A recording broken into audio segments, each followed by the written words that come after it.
Marilyn is going to pray the Lord's Prayer in Afrikaans, to which we will then pray the Lord's Prayer in the Book of Common Worship form. Marilyn. Onse Vader wat in die hemele is, laat u naam geheilig word. Laat u koninkryk kom, laat u wil geskied. Soos in die hemel, net so ook op die aarde.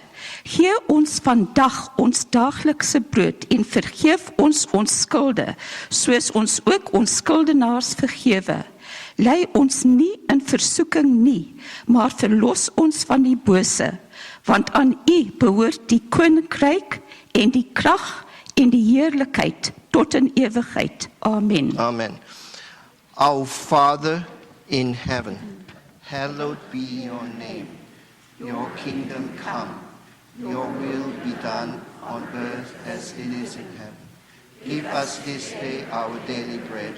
Forgive us our sins as we forgive those who sin against us. Save us from the time of trial and deliver us from evil. For the kingdom, the power, and the glory are yours, now and forever. Amen. Thank you.